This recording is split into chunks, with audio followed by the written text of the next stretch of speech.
Pooja Sharma. I am assistant professor in Bayani College. Today my topic is chemical reaction. Chemical reaction in which one atom, molecule and compounds are react to each other and formation of new compounds, molecule and atom is called as chemical reaction. Generally हम chemical reactions को अगर organic compound के बारे में पढ़ते हैं तो उसे हम कह देते हैं organic reaction. Suppose A plus B हमारे कोई कंपाउंड है जो आपस में रिएक्शन करके फॉर्मेशन कर रहे हैं C, जिसे हम कहते हैं प्रोडक्ट. यहाँ A और B जो है रिएक्टेंट कहलाते हैं और C जो है वो हमारा प्रोडक्ट है. A जो रिएक्टेंट्स हैं वो हमारे फर्स्ट एटम भी हो सकता है, सेकंड कंपाउंड भी हो सकता है और थर्ड कोई मॉलिक्यूल भी हो सकता है.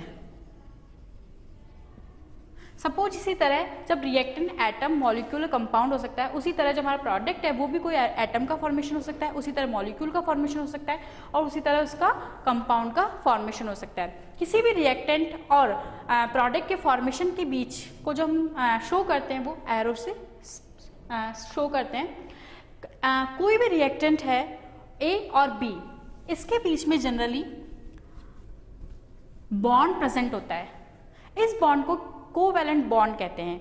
जनरली जब हम रिएक्शन दे देंगे ऑर्गेनिक केमिकल रिएक्शन, कंपाउंड की रिएक्शन, तो हम ये रिएक्शन बोलेंगे कि जनरली कोवैलेंट बॉन्ड का ब्रेक होना और नए कोवैलेंट बॉन्ड का फॉर्मेशन होना ही क्या कहलाता है, ऑर्गेनिक रिएक्शन. जो रिएक्टेंट है उसमें A और B के बीच में कोवैलेंट बॉन्ड है. इस कोवैलेंट बॉन्ड में दो इलेक्ट्रॉन्स होते हैं, एक इलेक्ट्रॉन यहाँ, एक इलेक्ट्रॉन यहाँ. अगर ये दोनों इलेक्ट्रॉन्स आपस में क्या होते हैं, ब्रेक होते हैं, जिससे नया कंपाउंड हमारा C बनता है. इस बॉन्ड के ब्रेक होने का टू टाइप्स हैं, होमोलाइटिक फिजन एंड सेकंड है हेट्रोलाइटिक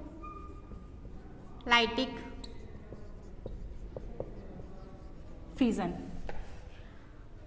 होमोलाइटिक फिजन में क्या होता है कि A और B बॉन्ड जो है इक्वल डिस्ट्रीब्यूट होता है, यानी दो इलेक्ट्रॉन इसमें प्रेजेंट्स हैं, दोनों इलेक्ट्रॉन क्या होंगे, इक्वल डिस्ट्रीब्यूट होंगे. जैसे सपोज एक इलेक्ट्रॉन यहाँ शिफ्ट हो गया, एक इलेक्ट्रॉन इधर शिफ्ट हो गया. इस तरह का जो फ्यूजन होता है उसे हम कहते हैं होमोलाइटिक फ्यूजन.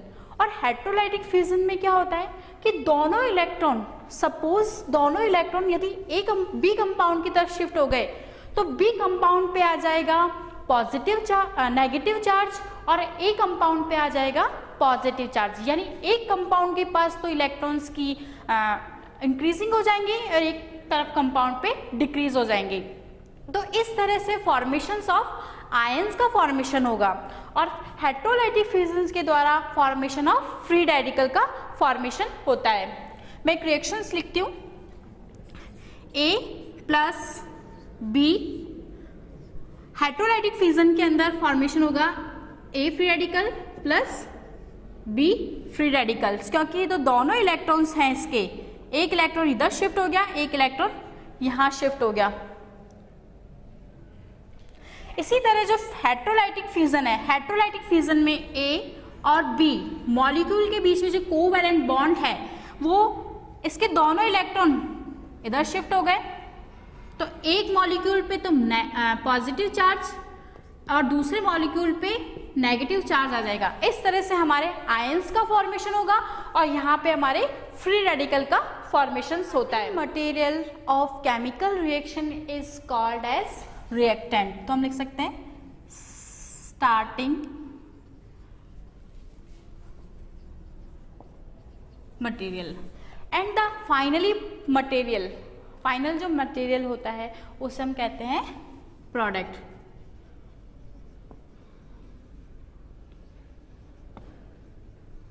तो हम बोल देंगे, डेफिनेशन दे देंगे, the starting material is called as reactant and the final material is called as product. Generally reactant और प्रोडक्ट की आपस में रिएक्शंस को जिस तरह से आपस में शो करते हैं कि जैसे हमारा रिएक्टेंट लिया और आपस में रिएक्शन करके इसने किसका फॉर्मेशन किया, प्रोडक्ट का। तो ये जो सिंबल है इसे ये बता दें कि ये जो रिएक्टेंट और प्रोडक्ट जो है हमारा राइट साइड की ओर इंक्रीज हो रहा है, राइट साइड का जो रिएक्शंस है वो आगे की ओर बढ़ रही है। जनरली इस केमिकल रिएक्शंस में कुछ सिंबल्स हम यूज लेते हैं, उन सिंबल्स कुछ सिंबल्स यूज लेते हैं। फर्स्ट सिंबल है हमारा सिंगल एरो या सिंगल हेडेड एरो। इस एरो को बोलेंगे सिंगल एरो। अदर नेम इसका है single headed arrow. Single arrow और सिंगल हेडेड एरो में जैसे ए और बी कंपाउंड है, ए और बी के अंदर जो मॉलिक्यूल्स इलेक्ट्रॉन्स है उनको सिंगल हेडेड एरो से शो किया जाएगा। सिंगल हेडेड एरो का मतलब है ए और बी के जो इलेक्ट्रॉन्स है वो आपस में इक्वल डिस्ट्रीब्यूट होंगे, जिससे फॉर्मेशन होगा फ्री रेडिकल का। यहाँ पे फ्री रेडिकल का फॉर्मेशन ऑफ हेडेड एरो हो गया। सेकंड हमारा है double headed arrow. Double headed arrow को हम एक्सप्लेन करें कि ए और बी कंपाउंड है, ए और बी कंपाउंड में डबल हेडेड एरो का यूज होने से हमें कह सकते हैं कि ए और बी के अंदर दो इलेक्ट्रॉन्स हैं, दोनों इलेक्ट्रॉन्स रिएक्शंस होने के बाद किसी एक मॉलिक्यूल पे चले जाएंगे, जिसके पास जाएंगे वहां तो आ जाएगा पॉजिटिव चार्ज, नेगेटिव चार्ज, और जिसके पास रह जाएंगे वहां आ जाएगा कमी हो जाएगी वहां पॉजिटिव से, और जिसके पास इलेक्ट्रॉन्स दोनों इलेक्ट्रॉन्स जाएंगे वहां नेगेटिव चार्ज आएगा। इस तरह से यहाँ पे डबल हेडेड एरो से आयंस का फॉर्मेशन होता है।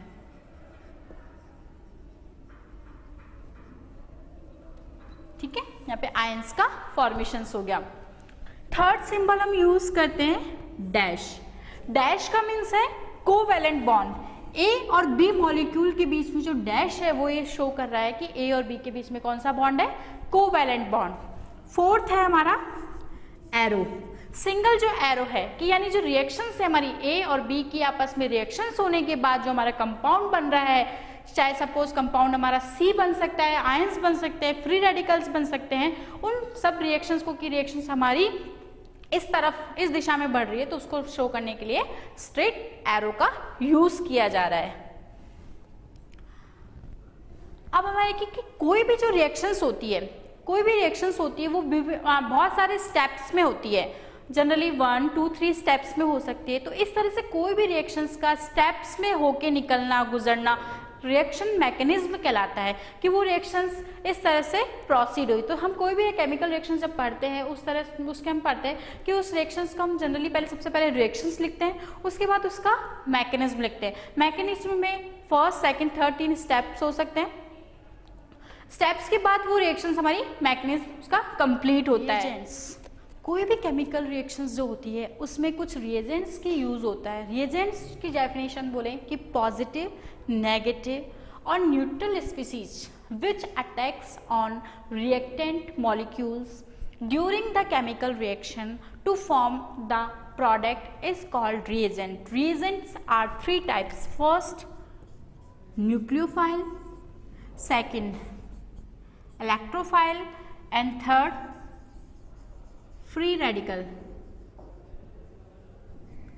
जनरली जो न्यूक्लियोफाइल्स होंगे, न्यूक्लियोफाइल्स नेगेटिव चार्ज होता है, जैसे से इनका नाम है उसी तरह से हम बोल सकते हैं न्यूक्लियोफाइल्स नेगेटिव चार्ज वाले मॉलिक्यूल हो सकते हैं, प्लस न्यूट्रल मॉलिक्यूल हो सकते हैं। तो negative molecule electron rich species, electron neutral species attacks on reactant molecules formed during the chemical reaction is called as nucleophile.